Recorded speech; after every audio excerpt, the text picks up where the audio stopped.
Hi everyone, welcome to today's video on the day this being recorded. It is Monday, June 20th of 2022. It is roughly about 10 till 7 at night. And, it's time for me to go for a walk.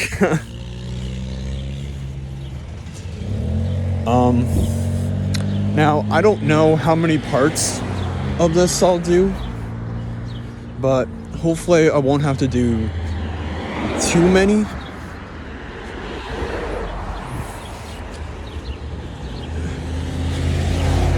I'm hoping no more than 3 parts of this, because I don't want to do like one really long video, because then my phone won't be able to handle it very well.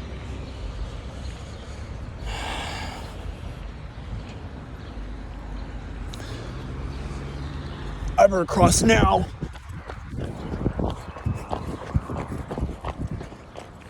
Okay. I really hate that intersection sometimes. Actually, no, I hate it all the time.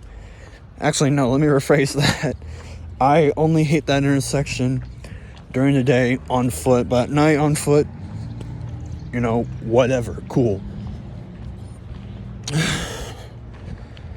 Okay. So,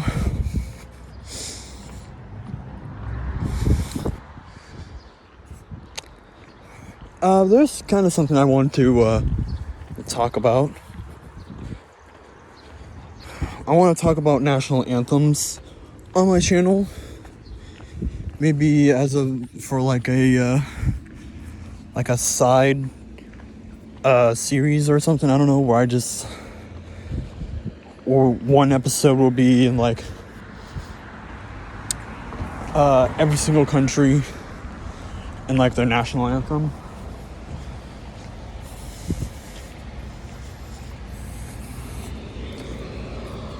Where I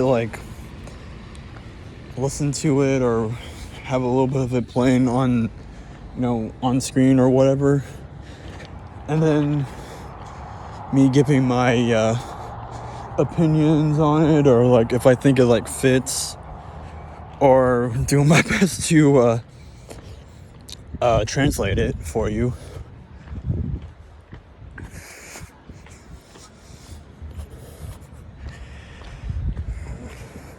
Because I used to be all up on, national anthems all the time. And I kind of did it based off of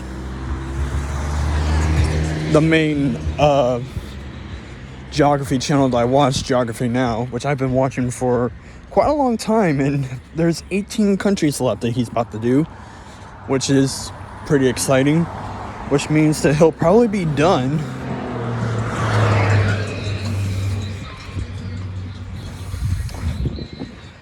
I don't know, these days he's averaging about 2 or 3 a month.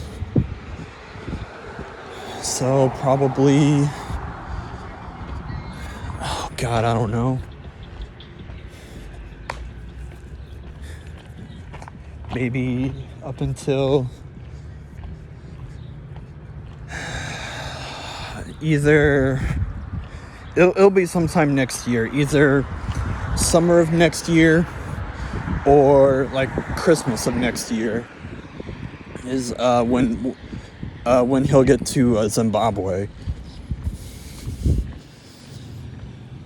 Because the way how they're doing it is that they're doing every single UN member first in alphabetical order, or unless if they change their name, which that rule has been instituted once so far. Because the rule is that if there is a country that either becomes independent or changes its name to a letter that they've already covered, they'll halt everything and they'll halt everything of whatever current country they're researching, and they'll just kind of work on the new country that kind of either just became independent or got its name changed. And so far that rule has only been instituted once, because The country once known as Swaziland in Africa is now known as Eswatini. Damn, that was 4 years ago when they did that. I remember when that happened too, going like, wow, good for them. They're actually changing their name. It's been a long time since I lived through a time of a country's history where they changed their name. Honestly, don't remember what the last one was prior to Swaziland. Honestly.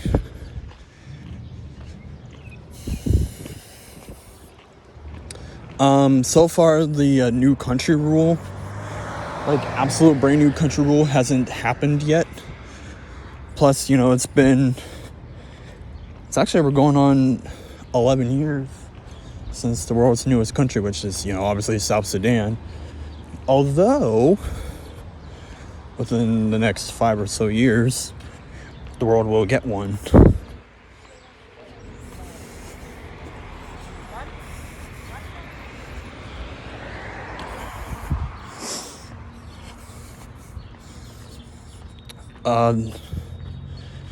In 2019, the island of Bougainville of Papua New Guinea voted, I think it was 97% voting for, in favor of independence, 2% voting for nothing to change, and the 1% voting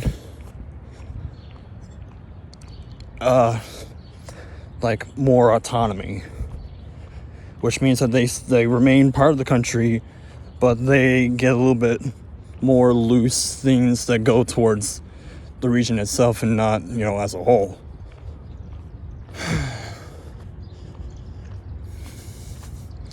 Well, the vast majority voted for independence from Papua New Guinea, and like they were doing like talks and stuff for the last couple of years, and I think it was, I'm pretty sure, because I saw a video last year. It was like either June or July of last year, saying that the governments of both Bougainville and Papua New Guinea met and they agreed that they will be granted independence before 2027. So that's around 5 years from now. Because, you know, because the country will be able to have its own flag, its own form of government, its own like military, its own national anthem, its own emblem or symbol or whatever, insignia, I guess you could say. And then it's got to be able to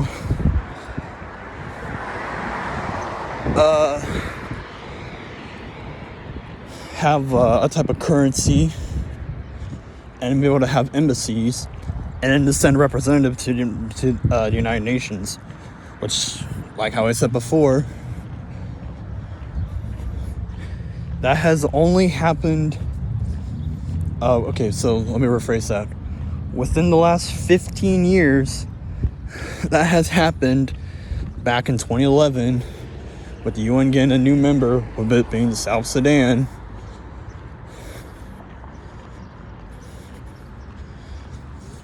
Back in 2011, when, you know, because Sudan used to be the largest country in Africa, which is, you know, predominantly Muslim in the northern parts, and in the southern parts is predominantly Christian. So they voted to become independent. It was passed.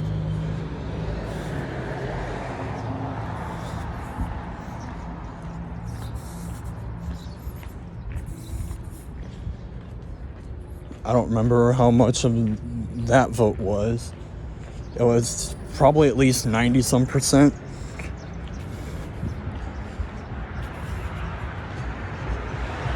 So, yeah. In that alleyway, there were 3 hot-looking women, and goddamn. Anyways, yeah, I'm not waiting on that train. I'm going this way, actually.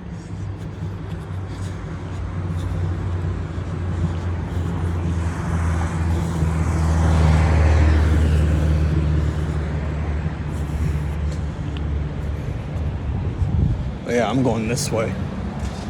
I ain't waiting on no damn train. But, anyways. But yeah.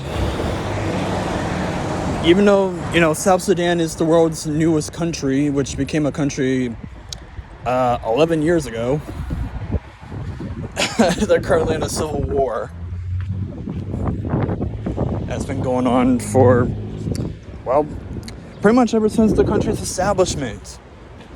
So yeah, over 11 years, which is almost as bad as how long this, well, actually no, it's probably about as long as the current Syrian civil war going on right now, which hardly no one ever talks about, at least anymore, because everyone's kind of fixated on the war in Ukraine, because I don't think anyone ever still talks about like ISIS. They still have some territory in Syria, going up against countries of NATO, which are then going up against Syrian rebels, going up against Bashar al-Assad's loyalist armies. Yeah, it's a full-on bloodbath in Syria. But like I said, no one ever talks about that.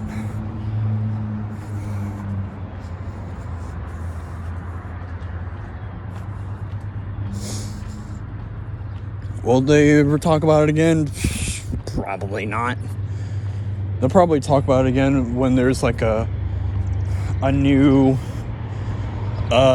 what's the word I'm looking for? When peace is finally reached, I should say. Wow, and that's the end of it. Well, whatever. Anyways, yeah.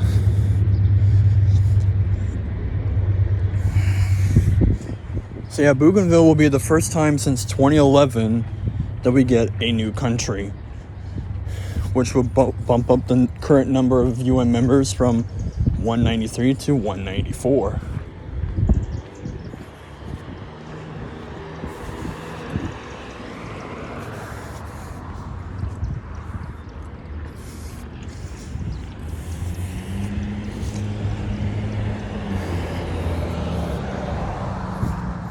Now, I currently recognize 196 countries, which are all 193 members of the United Nations.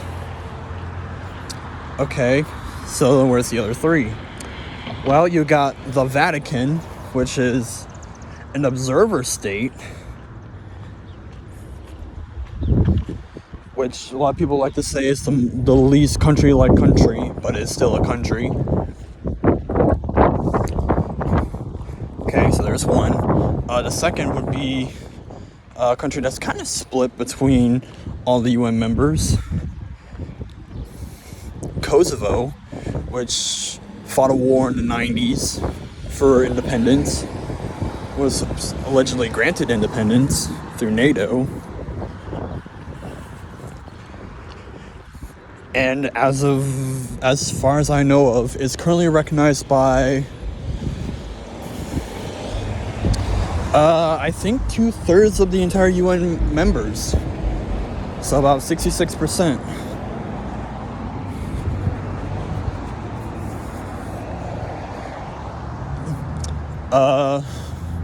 It's kind of debated right now, depending on if you believe that it should be an independent country or if it's just a rebellious part of Serbia.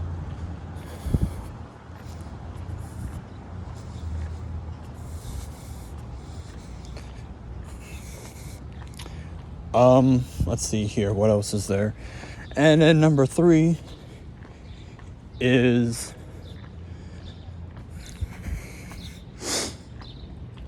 Taiwan, also known as the Republic of China,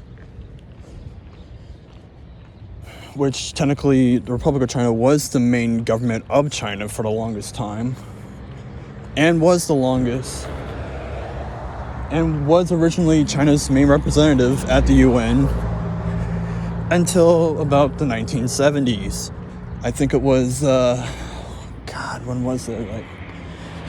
It was like the early to mid 70s, so like 71, I think. The UN General Assembly voted to replace the Republic of China from the China's sole representative will be the People's Republic of China instead of the Republic of China.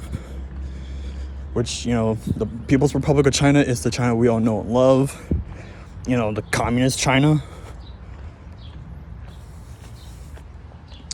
But yeah, anyways, I personally recognize Taiwan as a country. It has everything that deserves to be a country. And yet, China doesn't want it to be a country. The reason for that is because, during the Chinese Civil War... Well, okay, let me go back a little bit. In the early 1920s, there was a nationalist government in what is now mainland China that, took power and, ran the government. And then a couple years later, the Communist Party of China was founded, which, obviously had different ideological views. And both sides kind of started hating on each other and, going after each other a little bit. And then in 1927, the Civil War began between the communists and the nationalists, which we all know that in the 1930s, Japan saw what was going on in China, was like, we can expand our land because we need to do the same thing that Italy's kind of doing, taking over our neighbors. And maybe our friends over in Germany could end up doing the same thing too. Insert World War II. Japan invades China. Sorry, it was the other way around. And let's just say it's really, really brutal. Japan kind of had some low-power tanks, even though they were something, because, China didn't really have tanks. And so the Civil War was put on hold because both sides agreed, you know what? We shouldn't really be fighting each other when we have to deal with our most natural mortal enemy, the Japanese. So they agreed on a ceasefire for temporary, so that way they can, fight the Japanese. They kind of they kind of set aside their differences between, nationalists and communists. So that way they can take out the Japanese and defend the land from the Japanese. And then, World War II was over, Japan was defeated.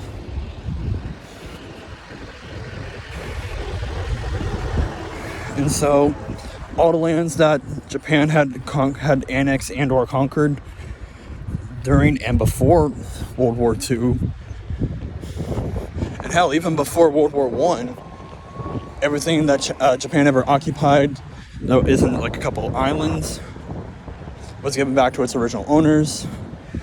As in Korea, the Korean Peninsula, the one part of Russia, and of course Taiwan, which was under control of China. So, Japan, obviously lost the war and they gave all that stuff up. So anyways, World War II is over, Chinese Civil War started back up again. But apparently this time, even though before it was about even 50-50, the communist forces kind of overwhelmed the nationalist forces. And so the nationalist forces and their government retreated to the island of Taiwan, in which effectively that kind of ended the Civil War.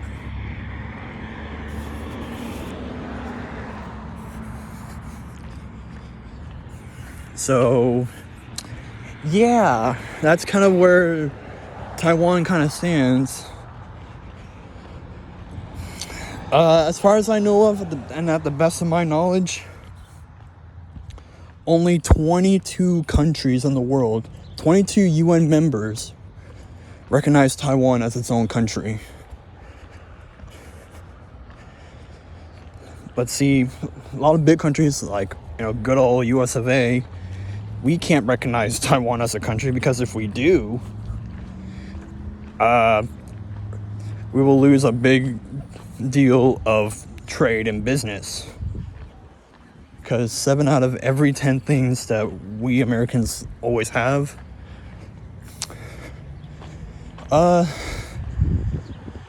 it gets made in China. So, yeah, if we recognize Taiwan as a country, then, chances are we'll lose China as a, valuable business partner. And,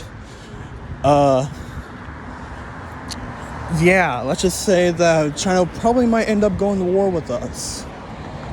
Although I don't know if they'll be that petty and do that, but I mean, you never know. Alright, we'll be right back. This is the end of part 1. We'll see you in part 2 in just a little bit. Or, whenever the next video comes out.